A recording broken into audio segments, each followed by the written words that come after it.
Imagine stepping into the world of Pedro Pascal, a man whose life story reads like a gripping screenplay, filled with political intrigue, personal triumphs, and Hollywood magic. Born José Pedro Balmaceda Pascal on April 2, 1975 in Santiago, Chile, Pedro entered a world already turbulent.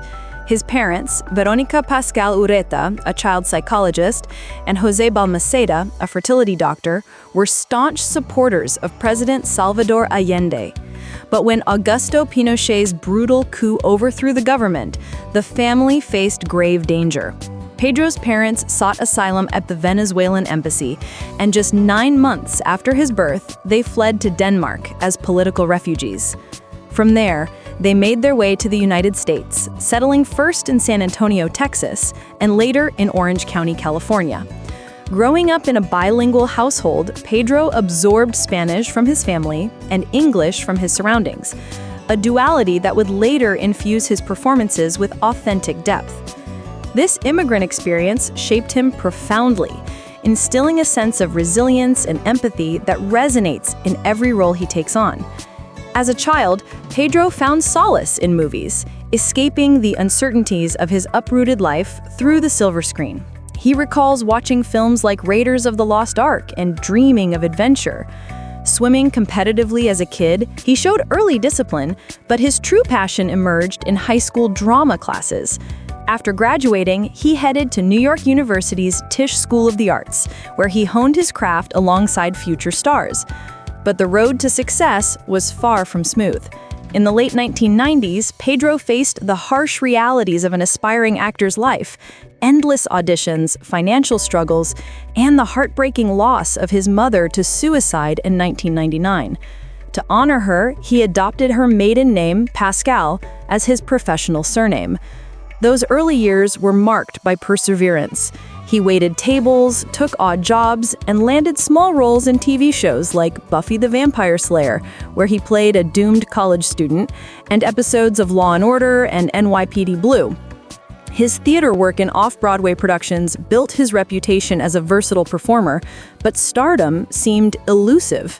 He even appeared in MTV's Undressed and the short-lived series Charlie's Angels, scraping by in a city that tests even the most determined dreamers. Pedro's breakthrough came in 2014 when he exploded onto the scene as the charismatic and deadly Prince Oberyn Martell in HBO's Game of Thrones. With his sultry accent, fierce swordplay, and unforgettable Red Viper persona, he stole every scene in Season 4, even though his character's gruesome fate left fans reeling. That role opened doors, leading to his portrayal of DEA agent Javier Peña in Netflix's Narcos from 2015 to 2017. Drawing from real-life events in the hunt for Pablo Escobar, Pedro brought nuance to a complex character, earning critical acclaim and a global fan base. His ability to blend intensity with vulnerability shone through, making him a sought-after talent. But it was in 2019 that Pedro became a cultural icon as the titular character in Disney Plus's The Mandalorian.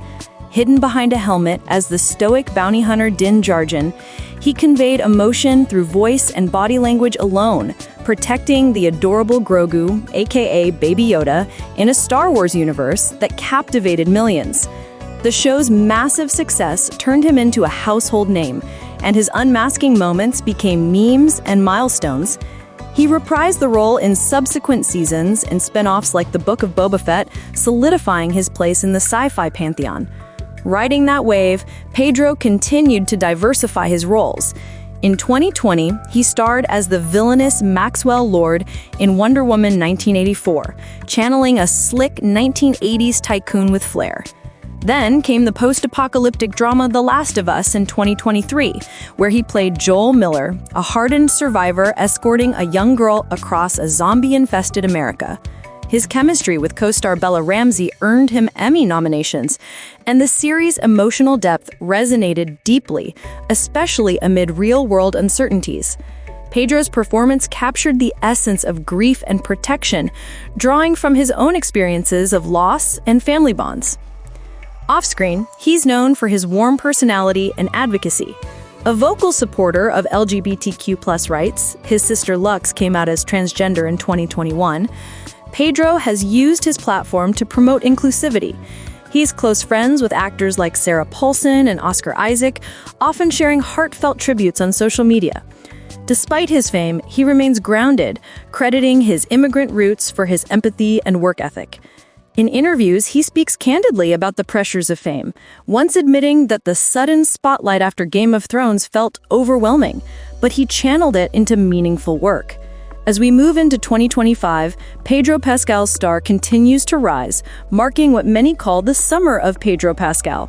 He's set to portray Reed Richards, aka Mr. Fantastic, in the Marvel Cinematic Universe's Fantastic Four, bringing his signature charisma to the superhero team alongside Vanessa Kirby and Joseph Quinn. Fans are buzzing about how he'll stretch, literally and figuratively, in this role, which premiered to mixed but enthusiastic reviews, praising his intellectual yet heartfelt take on the character. Earlier in the year, he led the romantic comedy Love Hurts, playing a dorky yet deadly hitman, blending humor and action in a fresh take on the genre that surprised audiences with its charm. He also lent his distinctive voice to projects like The White Lotus, where he narrated introspective segments in the anthology series, and The Electric State, a sci-fi adventure with Millie Brown Brown.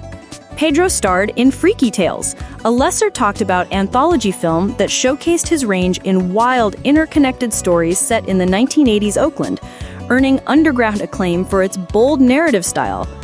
Looking ahead, he's collaborating with acclaimed directors: Celine Song's Materialists, a romantic drama exploring love and materialism in a modern world, and Ari Aster's Eddington, a mysterious Western noir hybrid that promises to be as unsettling as Aster's previous works, like Midsommar, with its world premiere drawing rave reviews for Pedro's layered performance as a sheriff unraveling dark secrets. In 2024, Pedro had already expanded his horizons with a role as a Roman general in Ridley Scott's Gladiator II, bringing gravitas to the epic sequel opposite Paul Mescal and Denzel Washington. The film was a box office hit, further cementing his status as a leading man in historical dramas. But 2025 has been a whirlwind, with Pedro being named Nerdiest Man Alive, a title that celebrates his geeky charm and versatility across genres, from fantasy to horror to superhero fare. On New Year's Eve, heading into 2025, Pascal wrote down his wish: heal, for real. This personal mantra reflects his ongoing journey with mental health, which he's openly discussed, emphasizing therapy and self-care in a high-pressure industry. With a net worth estimated in the tens of millions, some speculative reports even jokingly call it a billionaire life due to his lucrative deals with Disney, HBO, and Marvel, Pedro lives modestly, often spotted in casual attire roaming New York or Los Angeles. He's multilingual, fluent in Spanish, which he uses in roles like Narcos, and his Chilean heritage influences his choices, from supporting political causes to celebrating Latinx representation in Hollywood. What makes Pedro Pascal so captivating isn't just his talent, it's his humanity. In interviews, he speaks candidly about mental health, the immigrant experience, and the fleeting nature of fame. He once joked about surviving an apocalypse, saying he'd rather not, preferring instead to cherish the small joys of life. As he approaches his 50s, Pedro shows no signs of slowing down, balancing tentpole franchises with indie gems. His journey from a refugee child to a global sensation is a testament to resilience and passion. In a world craving authentic heroes, Pedro Pascal stands tall, not just on screen, but as a beacon of kindness and artistry. Whether he's wielding a lightsaber, fighting zombies, or stretching the boundaries of reality, one thing is certain: Pedro Pascal's story is far from over, and the best chapters are yet to come. As 2025 unfolds, with more projects like the rumored collaborations in upcoming seasons of hit shows and potential directorial debuts on the horizon, Pedro continues to inspire a new generation of actors and fans alike, proving that true stardom comes from heart as much as from talent.